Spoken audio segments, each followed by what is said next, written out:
When How I Met Your Mother first went on the air, I ran into an actress that I knew, and she said, "Are you just like so happy all the time?" Why am I unhappy? Okay, Stephanie Gaga hybrid person. Why are you unhappy? Why is it that you want to quit music? And I remember thinking like, oh, that sitcom's coming. Like that sitcom, it's coming.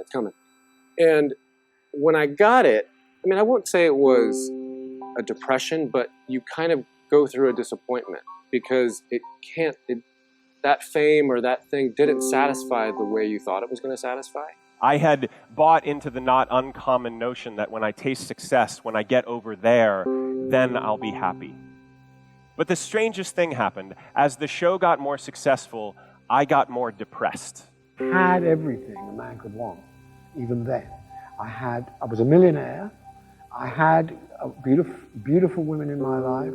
I had cars, a house, an incredible, a solid gold career, and a future. And yet, on a daily basis, I wanted to commit suicide. As a Beatle, we made it, and there was nothing to do. We had money, we had fame, and there was no joy. The media told me every day, and it's telling you every day what it is to be successful. So you've got MTV Cribs, you've got billionaires in front of your face, you have these extrinsic, external goals that will say, oh, Tom Shadyac has arrived. He has the right house, the right car, he flies privately. And when I got there, it was empty. I was successful in the music business, I was successful in modeling, in television, in real estate. So I made all this money and I had all this success.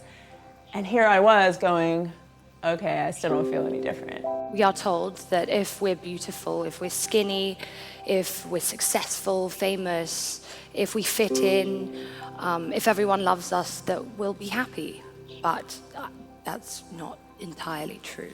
I don't like wasting my time spending days just shaking people's hands and smiling, taking selfies. It feels shallow to my existence. I have a lot more to offer than my image.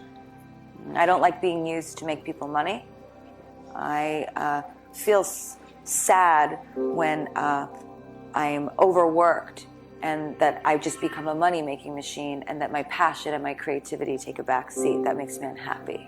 If you are looking for fame to define you, then you will never be happy, and you will always be searching for happiness, and you will never find it in fame. I was surrounded by all this wealth and all this fame and all this power, and yet they were all miserable, and I had never been more miserable. You know, I thought that all would be helped and healed and soothed by fame. Because when I get famous, then I will be less lonely, and I will be understood, and I will be loved, and that love will go in and heal any of the broken parts. And then I came to see that it was actually quite isolating.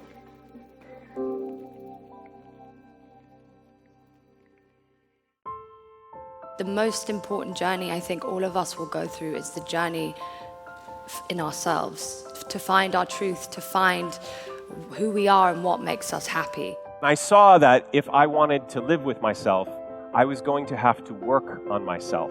So what did I do? I started to say no. I'm not doing that. I don't want to do that. I'm not taking that picture. I'm not going to that event. I'm not standing by that because that's not what I stand for. And slowly but surely, I remembered who I am. And then you go home and you look in the mirror and you're like, yes, I can go to bed with you every night. Because that person, I know that person. That person has balls. That person has integrity. That person has an opinion. A lot of people, black, white, Mexican, young or old, fat or skinny, have a problem being true to themselves. They have a problem looking in the mirror and looking directly into their own souls. I can look directly into my face and find my soul. It's there. It's not sold. I didn't sell it. It's still within me. I still feel it. My heart is still connected to my body. I stopped doing what I had always been doing, which was the go, go, go, pursue, pursue, pursue. And I sat still and listened to that inner voice and said, okay, well, what do you want to do? What do you want to create? What do you want your life to mean? All we need is to feel valued and feel loved by the people around us and to be doing something that makes us feel alive, whether that's creating something, it's art, it's beautiful, making a change, making a difference. Everything else, social approval and all this excess money. There's too much money here. I mean, nobody should be hitting lotto for 36 million and we got people starving in the streets.